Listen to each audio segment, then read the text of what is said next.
अस्सलाम वालेकुम दोस्तों, कैसे हैं आप लोग। उम्मीद है कि अच्छे होंगे। एक बार फिर से आप सभी का स्वागत है नए और लेटेस्ट वीडियो में अपने चैनल HR4U में। आज मैं आपको फिर से उर्दू कवायद पढ़ाने जा रहा हूं। डेली आपको उर्दू कवायद भी एक दिन दो दिन गैप करके आ रहा है। चैप्टर हिंदी का, उर्दू का कवायद लगभग चैप्टर हिंदी उर्दू का ख़त्म ही होने वाला है। आज हम जानेंगे उर्दू कवायद में इल्म की किस्में। क्या जानेंगे? इल्म की किस्में। तो यहाँ देखिए, इल्म की मंदरजा झैल 6 किस्म है। इल्म की कितनी किस्में हैं? 6 किस्में हैं। तो ये आपको याद रखना है। इसमें मार्फा की 7 किस्में पीछे मैंने पढ़ा दिया। अभी क्या है आपका, इल्म की कितनी किस्में हैं? तो इल्म की 6 किस्में हैं। ये आपको याद रखना है। पूछता है कौन कौन है। पहला है इसमी है, कन्यत है, लकब, खिताब, उर्फ, तखल्लुस।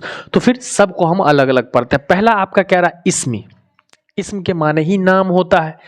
क्या कह रहा है देखिए, वह इल्म है जिसको वालिदैन ने, बुजुर्गों ने मुकर्रर किया हो। यानी ऐसा कोई नाम जिसको वालिदैन ने या बुजुर्गों ने मुकर्रर किया हो।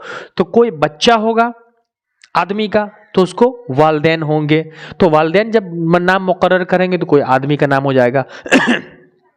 बुजुर्गों ने मुकर्रर किया यानी कोई गांव का, किसी जगह का, किसी प्लेस का, है ना, नाम होगा। तो कोई बुजुर्ग होंगे, जो पुराने लोग होंगे वो मुकर्रर करेंगे। तो ऐसा नाम जिसको माँ बाप ने, वालिदैन ने या बुजुर्गों ने रखा हो उसको हम इसमी कहते हैं। क्लियर? एग्जाम्पल के साथ जैसे में देख लो आप, यहाँ पर पटना नाम किसी ने रखा होगा।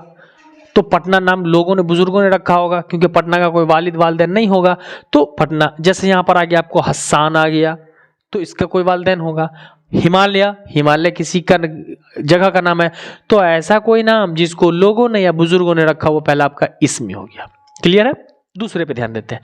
दूसरा आपका कन्यत कह रहा है, वह नाम है जिसके पहले लफ्ज में अबू, इब्न, लगा हो। यानी ऐसा कोई नाम हो जिसके शुरुआत में पहले अबू लग जाए, इब्न लग जाए या फिर लगा हो, तो उसको, और उसमें एक कि असली नाम की जगह पर रिश्ते के ताल्लुक से पुकारा जाए। ऐसा कोई नाम जिसमें अबू, इब्न, लगा हो और उसका असली नाम न देकर रिश्ते के बिना पर पुकारा जाए, तो उसे हम क्या बोलते हैं? कन्यत। जैसे देखिए, इब्न माने इब्ने अब्बास। तो इब्न माने क्या होता है? बेटा, अब्बास का बेटा, अब्बास का लड़का। तो इसमें किसी जिसका नाम लिया जा रहा है उसका नाम लिया नहीं लिया, तो इब्न लगा है और रिश्ता हो रहा है, बाप बेटे का रिश्ता दिखा रहा है। उम्मे गुफराना, देखिए उम्मे गुफराना, लगा हुआ है यहाँ पर। अबुल हसन, है ना, अबुल हसन, है ना, हसन का बाप अबू, अबू का मतलब होता है बाप, अबुल हसन। तो यहाँ पर क्या हो गया, ये अबू जो लगा तो अबू, इब्न लगा हुआ है और असली नाम के बदले में रिश्ते के बिना पर बताई जा रही है बातें। तो ये हमारा क्या हो गया, इसी हम कन्यत कहते हैं। तो 3 लफ्ज याद रखना, अबू, इब्न, लगा हो तो कन्यत हो जाएगा। क्लियर है कॉन्सेप्ट? चलिए, ये आपका हो गया, ये हो गया। तीसरा लकब कह रहा है। लकब क्या है? वह नाम है जिससे किसी शख्स की कोई खास सिफत जाहिर हो। यानी ऐसा कोई नाम उससे किसी उस आदमी की खास सिफत, खूबी का पता चलता हो, उसे हम लकब कहते हैं। जैसे देखिए, यानी एक याद रखो, बहादुरी का पता हो। जैसे बुलबुले हिंद, पूरे हिंद का बुलबुल, तो ये बहादुरी की बात है। शेरे बिहार, बिहार का शेर, ये भी बहादुरी है। शफ़ाउल मुल्क, मुल्क, पूरे मुल्क का शफ़ाउल मुल्क। तो जहां पर वह नाम जिसके किसी शख्स की कोई खास खूबी पता चलती हो, खास सिफत जाहिर हो, उसकी अच्छाई पता चले, उसे हम लकब कहते हैं। जैसे बुलबुल हिंद, शेर बिहार, शफ़ाउल मुल्क, बिहार हिंद, कुछ भी कह सकते। तो ये आपका लकब हो जाता है। अगला देखते हैं हम, 4 नंबर, खिताब। खिताब किसे कहते हैं? आप इससे पहले पढ़े भी होंगे, तो ध्यान से पढ़ेंगे, क्योंकि इंटर और मैट्रिक दोनों के लिए इंपॉर्टेंट है। ये मैट्रिक और इंटर दोनों में पूछता है। या फिर आप एग्जाम देकर क्या होगा, कहोगे सर नहीं बना तो प्रॉब्लम होगा। तो सही से देख लो, कह रहा है वह नाम जो किसी खास वस्फ की बिना पर सरकार की तरफ से दिया जाए। यानी ऐसा कोई नाम जिसको आपके अंदर कोई खूबी थी, उस खूबी के बिना पर सरकार ने आपको वो नाम दिया हो। जैसे आप कोई अच्छा काम करते हैं, आपको मिलता है। जैसे कि अभी हमारे अजय देवगन एक्टर हैं, अजय देवगन, उन्होंने एक अच्छा काम किया तो फिल्म फेयर अवार्ड मिला उसको, या राष्ट्रपति अवार्ड मिलता है।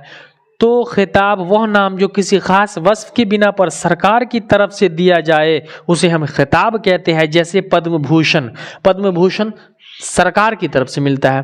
राष्ट्रपति अवार्ड सरकार की तरफ से मिलता है। देश रत्न अवार्ड सरकार की तरफ से मिलता है। तो जो भी आपको सरकार की तरफ से आपकी खास वस्फ यानी खूबी के बिना पर जो मिलता है उसे हम क्या बोलते हैं, खिताब कहते हैं। आपने देखा होगा सचिन तेंदुलकर को मिला है, बहुत सारे एक्टर्स को मिला है ना, बहुत सारे लोगों को मिला है। हमारे डॉक्टर APJ अब्दुल कलाम, उन्हें भी, वो खुद राष्ट्रपति है, उन्हें भी बहुत सारा अवार्ड मिला। तो देश में जितने लोगों को जो भी अवार्ड मिला है वो सब का सब क्या हो जाता है, आपका खिताब हो जाता है। क्लियर। पांचवा कह रहा है उर्फ। उर्फ तो ऐसे नॉर्मली आप जानते हो कि गांव घर में बहुत सारे बच्चों का उर्फी नाम होता है। आप जहाँ हो, जिस मकाम पर रह रहे हो, वहां भी बहुत सारे बच्चों का उर्फी नाम होगा। आप अलग अलग नाम से पुकारते होंगे। तो चलिए जानते हैं, वह नाम असली नाम के अलावा, यानी ऐसा नाम, वह नाम जो असली नाम के अलावा दूसरे नाम से मशहूर हो जाए। यानी ऐसा कोई आदमी हो जो अपने असली नाम के अलावा दूसरे नाम से मशहूर हो जाए। वालिदा ने उसका नाम अलग रखा था, लोगों ने उसका नाम अलग मशहूर कर दिया, उसे हम क्या बोलते हैं, उर्फी कहते हैं। जैसे में आ गया कलीमुद्दीन, ये वालिदैन ने, माँ बाप ने बड़े प्यार से रखा होगा, मिठाई उठाई खिला करके जब पैदा हुआ होगा तो, लेकिन लोगों ने कलीमुद्दीन को कलुआ कलुआ कहना शुरू कर दिया होगा, कल्लू कलुआ। तो ये क्या हो गया, उर्फी नाम। इस बेचारे का ओरिजिनल नाम किसी को याद ही नहीं रहा होगा। तो कलीमुद्दीन उर्फ कल्लू जो हो गया, ये कल्लू आपका क्या हो गया, उर्फ हो गया। उसके बाद कह रहा है अनवार हुसैन, ये वालिदैन ने बड़ी मोहब्बत से नाम रखा होगा। अनवार हुसैन के अलावा जो है यहाँ अन्नू कहा जा रहा है, ये अन्नू जो हो गया इसका उर्फी नाम हो गया होगा। कहीं टिंकू होगा, कहीं पप्पू होगा, कहीं चप्पू होगा, कहीं स्कूल में देखोगे कोई बच्चा चश्मा पहन के आएगा उसको चश्मिश कहने लगेगा, कोई 1.5 बैटरी कहने लगता है, double cell battery, double power battery कहने लगता है। ये सारा नाम उर्फी हो जाता है। लोग जो नाम रख देते हैं सबको हम उर्फी नाम कहने लगते हैं। ये पूरा का पूरा नाम क्या हो जाता है, उर्फी नाम से हम जानने लगते हैं।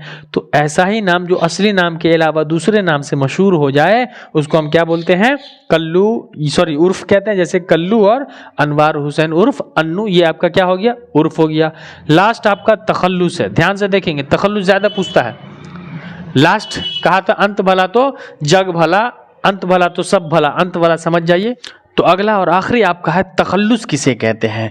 तो तखल्लुस वह नाम है जो शायर अपने असली नाम के ओज यानी बदले शेर में लिखते हैं। यानी तखल्लुस ऐसे नाम को कहते हैं जो शायर अपने असली नाम के बदले, यानी जो रियल नेम होता है उस नाम के बदले में अपने शेर व शायरी में जो भी नाम इस्तेमाल करते हैं उस नाम को हम तखल्लुस कहते हैं। चाहे वो उनका असली नाम हो या अलग से नाम उन्होंने कुछ रख लिया हो, उसी को हम तखल्लुस कहते हैं। जैसे में मीर तकी मीर में मीर तखल्लुस हो गया, ये मीर तकी मीर, तो मीर क्या हो गया, तखल्लुस हो गया।